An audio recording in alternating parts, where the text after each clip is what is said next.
We'll do now Mishnah Hey, the fifth Mishnah in chapter 2 in Perek Beis in Bava Kama.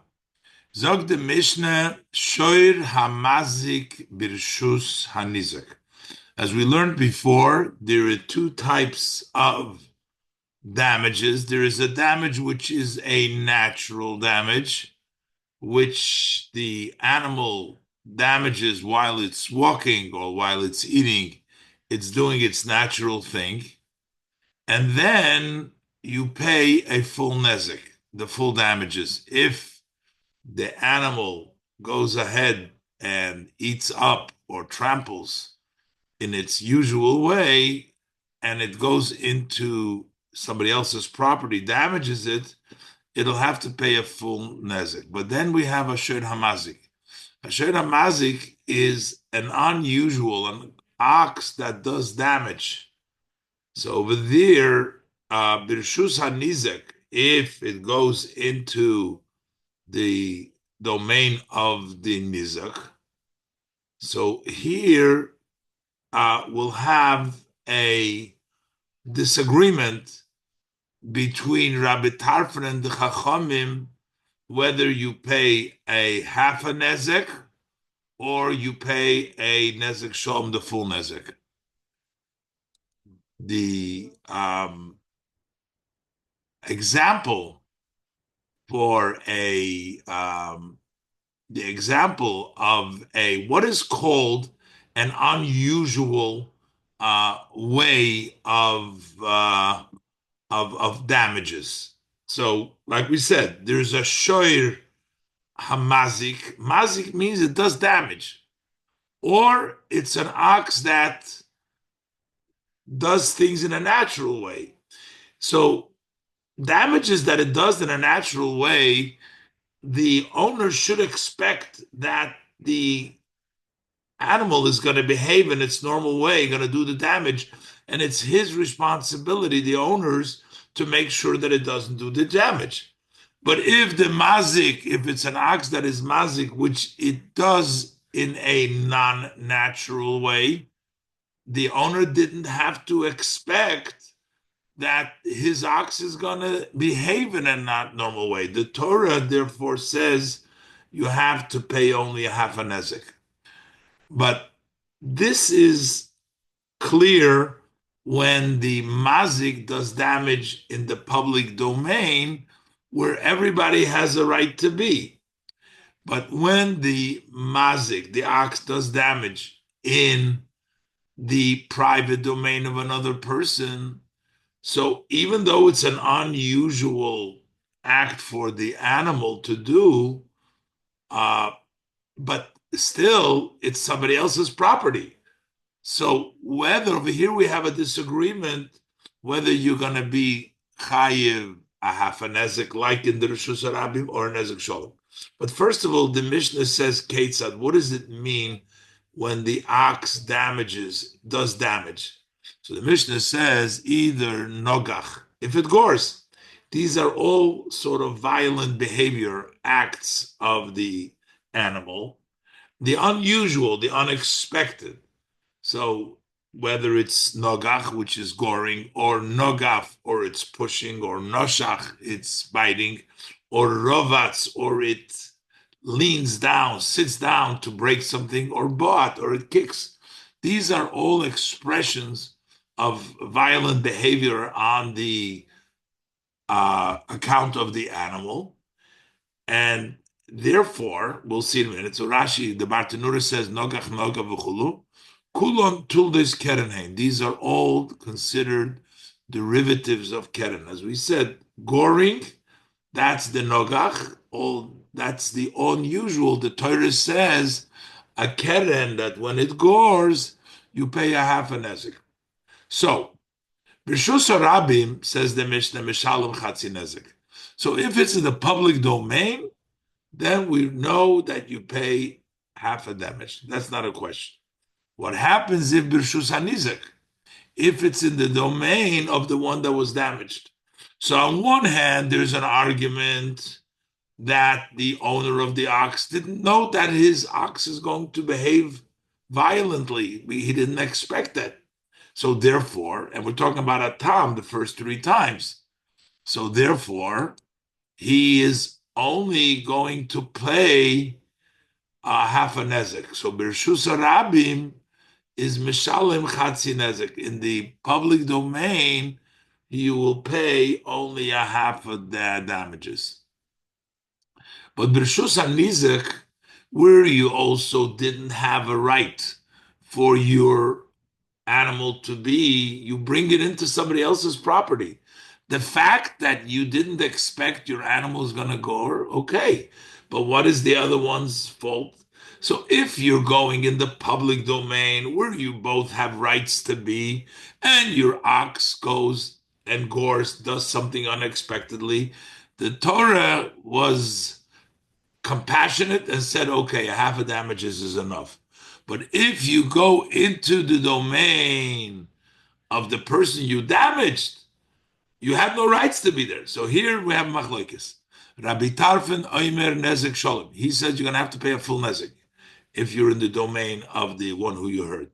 The Chachamim say Chatzi Nezek, that you only have to pay half of the damages. Okay, that's the rule. Now, the Gemara has here a whole debate. How do we know this? Rabbi Tarfon, the Mishnah says, has an argument over here, a kal v'chomer. And what is his logic? He says like this. So here we have the damages, what we call shen v'regel. Shen v'regel means when the animal eats or tramples in a natural way. So over there, as we've learned, the rule is if it is in the public domain where it has rights to be, if a person should be putting down fruits in the public domain and the animal will eat it, the owner of the animal doesn't have to pay anything for it. Why? Because my animal has a right to walk in the public domain just like you have the right to be there. And you should know that if you put fruits in the public domain, there's going to be an animal that's going to eat it. The same thing in the public domain. If the ox, the animal goes and tramples, you should know that because that's what animals do. So therefore, the Torah says that the shein and regel, that if the shein means if it eats things naturally, or regel, it tramples over things naturally, if it's in the Reshus Harabim, if it's the Bava, it's potter. However, if your animal comes into my yard and eats up my fruit in my yard, then you're going to have to pay for it. Why? Because you have no rights to be there. If you come into my yard, then you better watch your animal. And if your animal is going to eat up my fruit that I kept in my yard, you're going to have to pay for it. So what do we see? We see that going into another person's property is a more serious What? offense or than doing it in the public domain. So loud after Ashkabina. And then the Shema. Wow, see, he's really white. Here, let's do it to my YouTube a minute of keep because it's in the middle here. Okay. But the so we see that we treat the person's private property a lot more serious than we treat the public domain, and that's why you would be exempt for shein v'regel in the public domain, and you'd still be chayiv for it in the private domain. So therefore, logic tells us, dictates that the same thing should apply, that the private domain should be more stringent than the public domain. And if we say that in the public domain, you would have to pay for damages where you had no right to damage, even though you have a right to walk there, but to damage, the Torah obligates you to pay a half of damages. So we're going to say in the private domain, you're going to have to pay full damages. Let's look inside. Sagt er so, Omar lehem Rabbi Tarfon, so Rabbi Tarfon says to the Chachomim, Uma b'mekoim shehekel al Hashem ve'al haregel, birshus harabim, shehu potter.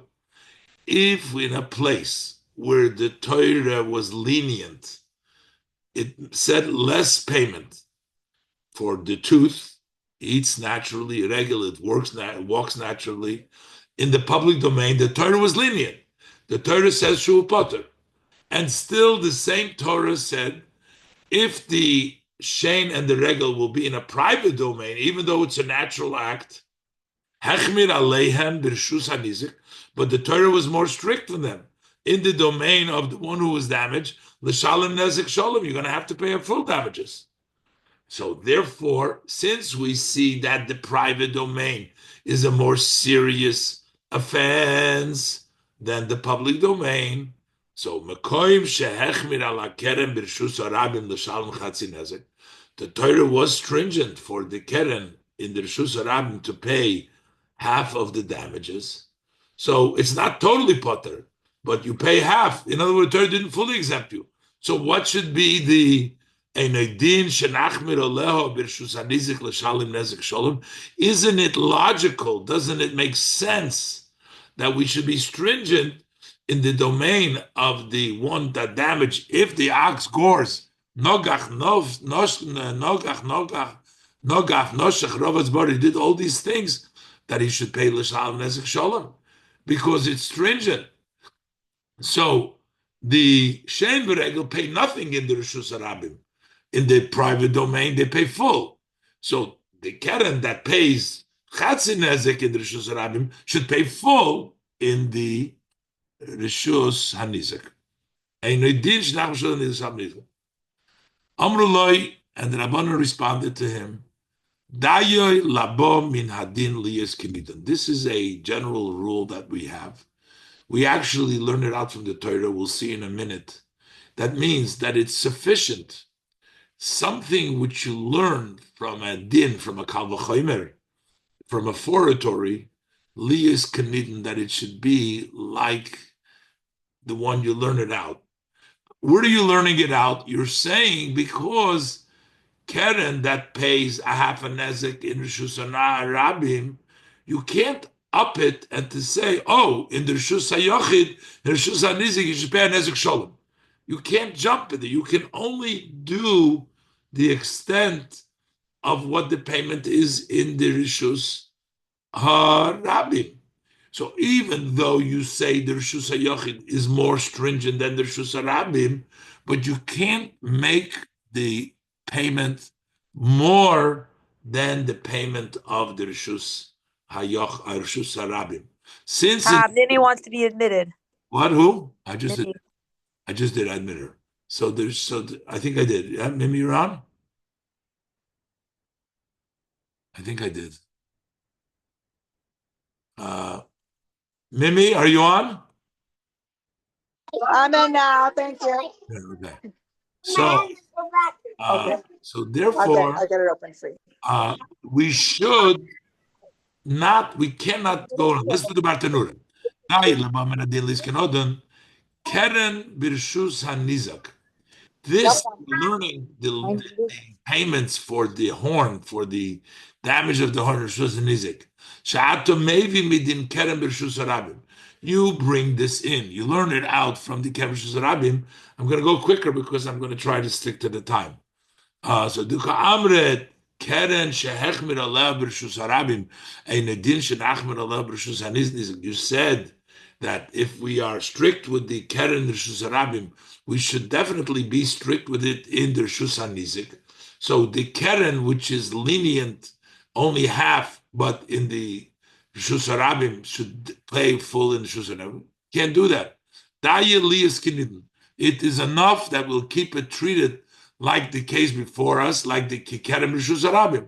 That's where you learn it from. He's not going to be chayiv in the rishus harabim, only half a nezek, as is in the public domain. Ma b'rishus harabim chatzi nezek, a b'rishus hanizik chatzi nezek. Also in the rishus hanizik chatzi nezek. So you can't go up more than more than a half a nezek, even though the inside, the nishus hanizik is more stringent, but you can't up the payment more from where you learn it from. So Amar Lahem. So Rabbi Tarfon responds. He says, "You know what? I don't have to make the kal v'chomer from Keren, which plays a half a nezek. I'll make the kal v'chomer from Shem v'regel directly. I will just say Shem v'regel that are exempt in the Rishus Harabim have to pay in the Rishus Hanizek. So Keren should also have to pay. Should also have to pay in the Rishus Hanizek as a kal v'chomer from Regel, not from Keren. Amar lahem, ani lo odun Keren mikeren. Zok Rashi, ani lo odun Keren kidamorin leil. Like I said before, since Keren pays a half a nezek in the public domain, it should pay a nezek shalom in the private domain. El Keren meregel.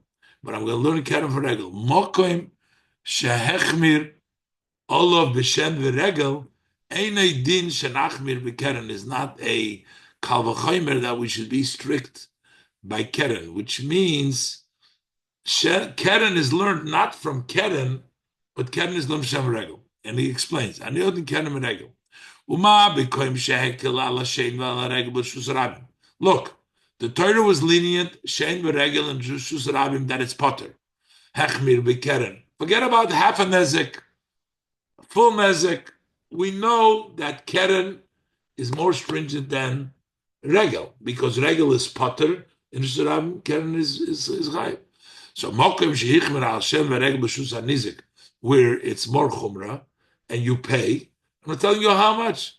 And in addition, Achma B'Keren, we should be Machmer B'Keren. So the payment will be whatever the payment of the Shem Regel. So we're not learning the Kal V'Chomer from Keren, so you can't say Dai Lebov Madin Lizkinodin.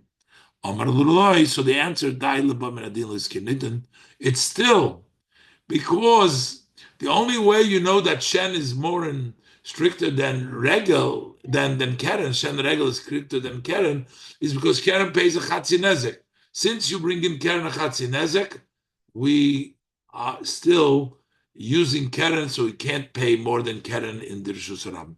I know it's a little bit fast. I don't want to take up more time. It's a little complicated, but it'll be sufficient. I'm just going to read through the Bartanura here, which is also a little bit complex. If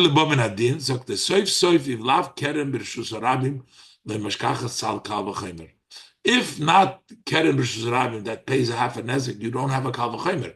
You're saying that Regel is more strict than Keren. In what way? That Keren pays a chatzi nezek. So since you bring in chatzi nezek, it's still going to say so it almost seems like that Rabbi Tarfon doesn't buy into this rule that you can't learn out from a foratory, from a kal v'chomer, more than what place you're learning it from. So the Gemara, the Bartanura explains, Rabbi Tarfon doesn't disagree on that principle, but Rabbi Tarfon,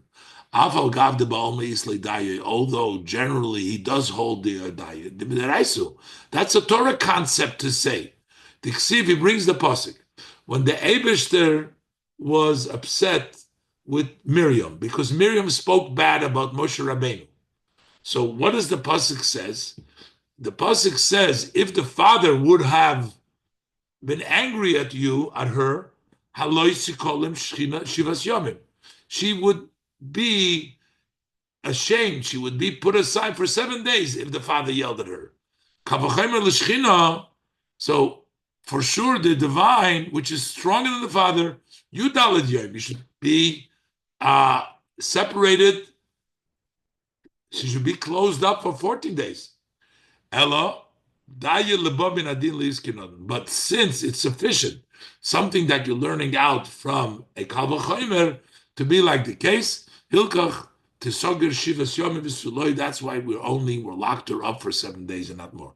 Mikol mokim, and still hochol leis ledaya. He doesn't hold daya. The svira le Rabbi Tarfon, because Rabbi Tarfon holds the chi amrinon daya hechid le mifrach kal v'chomer. If the kal v'chomer would not be totally taken away. In other words, we have no use for the Kavachemer. Kegen Hosom, the Shivas Yomer the Shechina Lo Ksiva. It doesn't even say 7 days. Also Kavachemer Aisi Arbeiser. The Kavachemer tells us 14. Also Daye, the Daye tells us Apik Shiva, take out 7. V'uki Shiva, do bring in the other 7. Ishtakach, the Hani Kavachemer. So it turns out the Kavachemer helped the Hani Shiva do Kimno for the 7 days that we established. And it wasn't totally challenged. Aval hocho, but by us chatzi nezek siv. It's written half a nezek. Bein b'rishus harab, bein b'chatzar nezek. We know a half a nezek. V'osu kal v'chomer v'aisi chatzi nezek achrina. So it comes and brings another half a nezek of benasa nezek sholim. If you're going to expound daye v'tukme achatzi nezek idemei korer, you're going to place it like half a nezek before.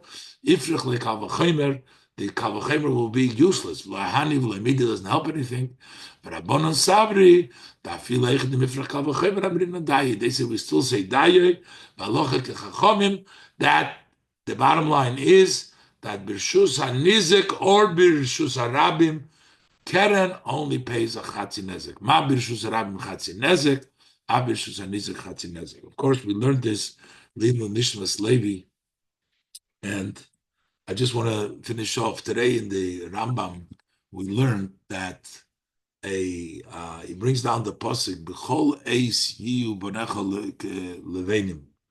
A person's garment should always be clean, and he gives the medrash, gives the mashal that a king, makes a feast, and he says, "I'm going to invite you."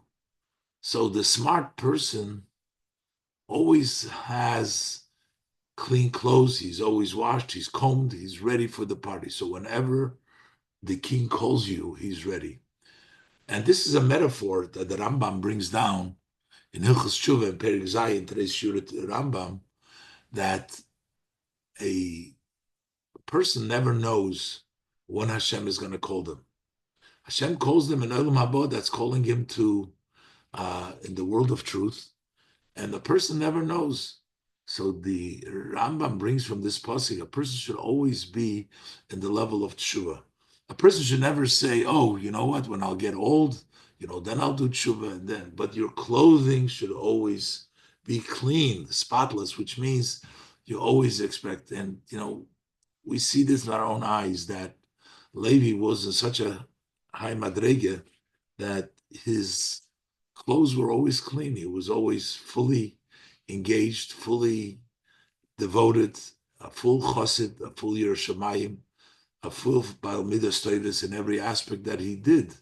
He wasn't the time, it was B'gedech Levenim. So when the Eibishter called him, he didn't have a problem. He didn't have to say, "Oh, you know what, let me get ready." Levi was ready all of his life. He was Kol Yom of B'tshuva. He was always ready. It was always Levenim. But the Rambam says that this level of Teshuvah is actually that brings us the Geula, because we know that the Misas Sadikim is Mechaperes, that it atones on the highest level. So why the Eibishter chose to do this, we don't know the Eibishter Chesboinus, but certainly I believe that he is considered a tzaddik who's mechaber for the generation. But for all of us, it's important to remember him. This is the reason we learn every day for a few minutes, 15 minutes or whatever it is, to learn some Mishnayos. I know it gets a little complicated, it gets a little complex. Maybe it's at this time of the night, or people who are not trained in learning Mishnah and Talmud, it gets to be a little bit over their head. But sometimes it's easier. Today it happens to be a little bit of a harder piece.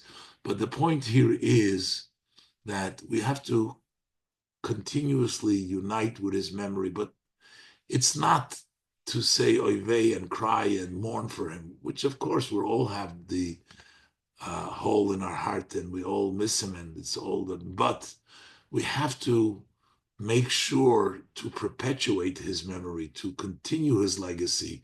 When we learn, we spend 15 minutes or whatever it is, especially, and we do it on a daily basis, especially to remember him. That's the best way to connect. That's the best way for our garments to be clean, for him to be whole, and to be able to merit very soon and even quicker the coming of Mashiach Tzidkenu, and Mr. Shem, take us out of Golus, and Kitzu B'Ran Roshech and Offer will be together with him even physically.